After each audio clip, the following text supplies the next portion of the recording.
What is rehab or rehabilitation? My name is Fred Bagares, a board-certified sports and spine medicine physician in Virginia Beach, Virginia. After 10 years of practice, I still find musculoskeletal medicine both fascinating and challenging. This podcast is about the lingering thoughts and questions I've had after residency and fellowship. My hope is to spark discussion, challenge dogma, and share my experiences in musculoskeletal medicine. Welcome to the Talking Rehab podcast. When I first came out of fellowship, I was super excited, and I was lucky enough to land an amazing private practice job with a lot of new patients right off the bat, which is the dream as a new graduate. And so, there was like two types of visits. So you have the new patient where you meet the patient for the very first time and spend a little bit more time with them to get to know them, but also review imaging and come up with a game plan. And the follow-up visits were always shorter. So usually my new patients were like 30 minutes, and then my follow-up visits were around 10 to 15 minutes long. And I noticed that at some point the follow-up visits were fairly educational and counseling based versus something that I needed to actually see in person. And from a financial standpoint, the new patients tended to pay a little bit more compared to the follow-ups. I think it's also because of the amount of time involved in the initial evaluation. But from an efficiency standpoint, some of the questions that I would answer during the follow-ups were really like maybe 5 minutes, less than 5 minutes worth of questions. And I thought, why can't we just email some of this stuff? Or rather than having them drive to come see me, because where I was practicing at the time, some of the folks would have to drive like 30 to 45 minutes just to see me. And then I would give them all the time in the world, but they only really had 5 minutes worth of questions. And I always thought about, is there a different way that we can do this? And I started to adopt email. I would email my patients all the time. And that's when I first started thinking about telemedicine. But at that particular time, and we're talking about 2013 or so, insurance was not paying for it, even though it was exactly the same kind of counseling. The person would come in to see me, and I would give them my time and my attention. And I felt like I could give the same level of care because I knew them fairly well.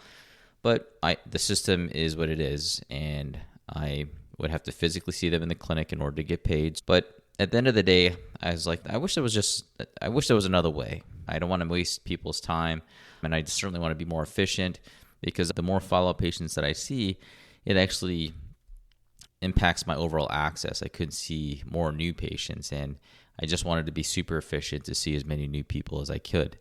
Now, if I were to fast forward, this whole story kind of is essentially what led me into the idea of telemedicine. Now, I consider myself one of the early adopters of telemedicine. I'm certainly not the original, but I definitely started brainstorming about this fairly early on, 2013, 2014, at least in the orthopedic world. And what really made me dive into trying to figure this out was I was in a position where I was looking for a different way of practicing. It was not necessarily a specific issue, but I wanted to look at a different way of healthcare, a different way to deliver care. At the time, I had a position where I signed a non-compete, which basically says that I can't practice within a certain radius for a certain amount of time. And I was thinking about, look, how am I gonna make money in the meantime, and without violating my non-compete. So I made the effort to meet with my lawyer and try and figure out a way.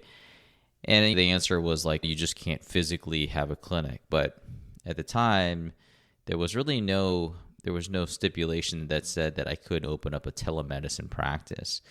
And telemedicine at this point in time was really limited to primary care stuff, colds, rashes, things like that, not really in the orthopedic world. At that time, I was like, this might be a way, because the contract that I signed didn't really say anything specifically about being online, and you can't really limit someone online.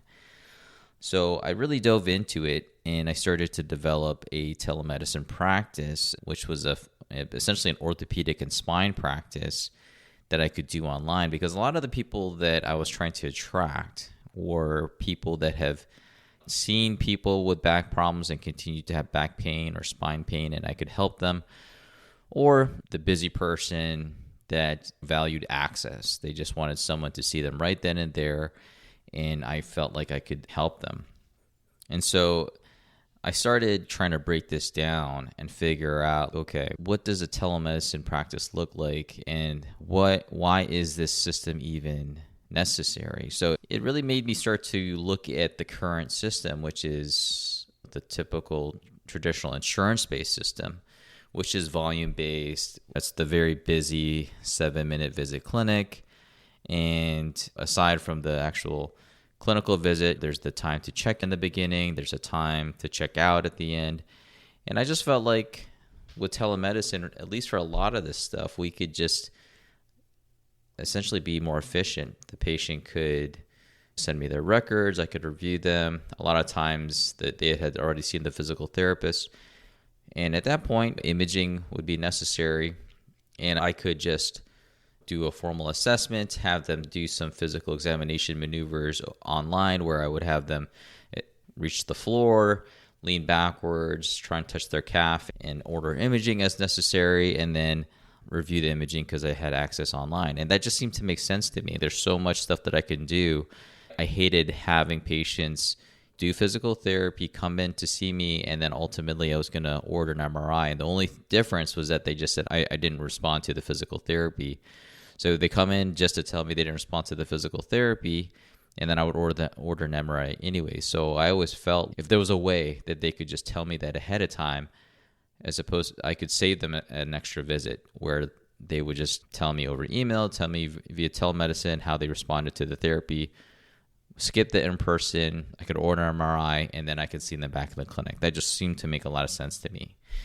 And so I started to dive into trying to figure out, is this idea not necessarily a good one, but is this an idea that could actually fit a need in the current system? Because again, I'm not looking for the person that has severe acute back pain. Those were not the folks that I wanted to necessarily attract with telemedicine. Those folks I do think need to likely be seen in person, but not everyone with back pain is at that level of pain. And maybe that was the particular patient type that I would eventually see or would be attracted to my model.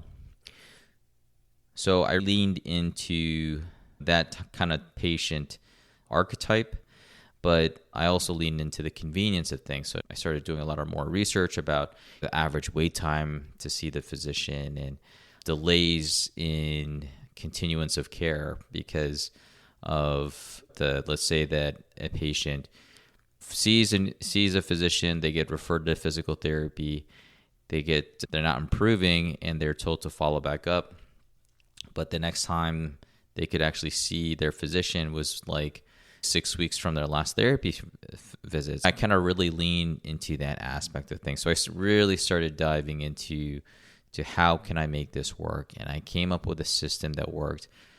I developed a business structure, website, electronic medical records, and I had to really start to market this idea. But before I did that, I thought, let me just kind of run this past some people, see what they have to say.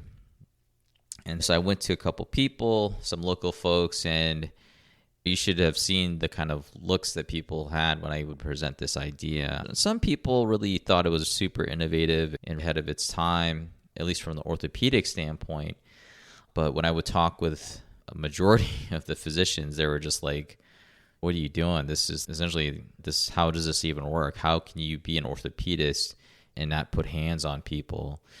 And I have answers for that. I think ultimately in my clinical experience, yes, the hands are super important, but I developed a system where I could tell people how to move on camera and I could gather a lot of information. And that's not really the point of today's episode, but I can dive into that a little bit deeper. But on the whole, with time, with experience, I feel like every clinician whittles down and focuses on certain things that gives us the most amount of information. And I could do that with the musculoskeletal system.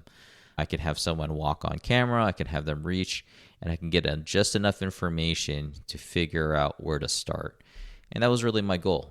That being said, I've had a lot of opposition. In fact, one particular surgeon, very well-meaning, essentially called me and was like, I can tell you're super passionate about this project, but I'm not trying to be harsh, but I'm going to be for your sake, because you obviously have a family. And basically they said, do you really think that this idea is good? Like almost in a concerning way. And they really shut down my idea in a very constructive way. They gave me every reason why my idea would not really work. And I could list all the reasons, but it's not really the point. At the end of the day, I just said, thank you. I appreciate your input. And I launched anyways, and I just did it. And aside from trying to build the business, now I had to go into the marketing piece of things. And when it came to the consumer, I think it was really black or white. Some people thought it was a great idea. Some people didn't get it. And the kicker with my particular model was that I didn't take any insurance. And that was the thing. I would see people for a cash rate. They could pay by credit card. And that was that. Just a simple transaction. And I thought at that time, I was like, I'm in the clear. This is such a simple model. Like I was charging like something very reasonable. I think I started off at like $89 or something like that. And you think of the general service industry, people will drop $100 on a meal between two people. So $89 I didn't think was too bad. And my business started to grow little by little. Most of my referrals are from physicians. They were from other clinicians in the community, which I'm super, super thankful for. Now I'm still slowly building the business. There is a rumble going, and all of a sudden we start getting news reports about COVID. And again, this is the end of December, and then all of a sudden everyone knows this, everything shut down. Everything shut down. And in my mind, I was like, oh no. Oh no, what happened? And it's funny because everybody else was like calling me like, oh my God, like you hit the jackpot. Because at that time, as we all remember, once everything shut down, the only thing available was telemedicine. And all of a sudden, I was getting all these people saying, oh, this is it. You hit the jackpot. You were ahead of the curve. And I just smiled. I just smiled and laughed because I knew at that point my business model had died, or not died, was now one of the victims of COVID. Because my whole business model was really banking on two things. Number one is the fact that telemedicine for the entire history of insurance was never really a service that was going to be a covered benefit. And number two is that the world essentially shuts down and telemedicine is the only way to go. And both of those things actually happen. And why it tanked my business was because when COVID actually happened, the insurance company started to pay for telemedicine visits. And so I got a flood of people calling me asking if I can see them. And their first question automatically was, are you taking insurance? And so I was not taking insurance at that particular time. I was completely out of network because I had gone all into this particular model. I did not credential myself with insurances. And so as a result, they said, why don't you just go ahead and re-credential with insurances? And so aside from like me just not liking insurance, how they do business, if we all remember, COVID was a time businesses were skeleton crews. So even if I wanted to get re-credentialed, it would have taken a year plus because not everybody was working at the time. And I just knew at that point, if I were to get any type of steam, it would take me way too long and the boat has sailed. But it was a great experience for me. And at the end of the day, I just laughed. But what I took away from it, what is that it was essentially a proof in concept. Everybody told me, essentially everybody but maybe less than 5 people told me that this was a great idea. Everybody else said this idea was never going to work. It was, in fact, a bad idea. And COVID proved that this actually works. Telemedicine actually works. It's not for every condition, but at the same time, it just fits into this healthcare system. And so, ironically, at this time, the folks that were doubting me and calling my idea a bad one started asking me for advice. And I talked with my wife, was like, why are you trying to help them? They weren't so kind to you. And at that time, it was COVID. I was like, you know what? I'm going to help them. I'm going to give them what I know. I'm going to give them the systems that I had already developed, and it's going to help people. And at the end of the day, it wasn't a big deal to me at that point. Sure, it was frustrating to see how things played out, but at the same time, it was more satisfying knowing that my idea was actually being proven to work. So that being said, with my current practice, of course, I have an extension in the clinic. Some of the patients that I met through telemedicine have continued to be my patient currently. So it definitely served a purpose. It showed me that my ideas and my vision of healthcare can work. I think at that particular point in my career, I was still building my confidence. I was still fairly shaky, but now I know that my vision is solid. It can work. And telemedicine just happened to be a vehicle that eventually drove me into my current direct care practice. And for that, I'm forever thankful that it actually happened.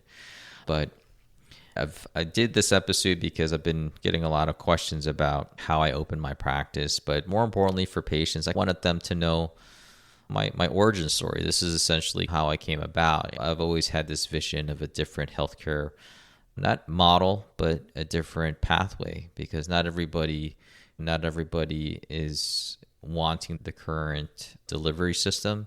So I'm always looking for new ways to deliver excellent care. But at the end of the day, it was a great experience. I don't regret it for a second. If anything, I just laugh and I'm happy that it happened. If you guys have any questions, you know where to find me. Thanks again for your attention. Take care. Thank you for listening to the Talking Rehab podcast. I hope that this podcast stimulates you to question your own practice and how you approach rehabilitation. I truly appreciate your time and attention. If you enjoyed listening, make sure to like and subscribe to the podcast. I wish you a movement-filled day. Take care.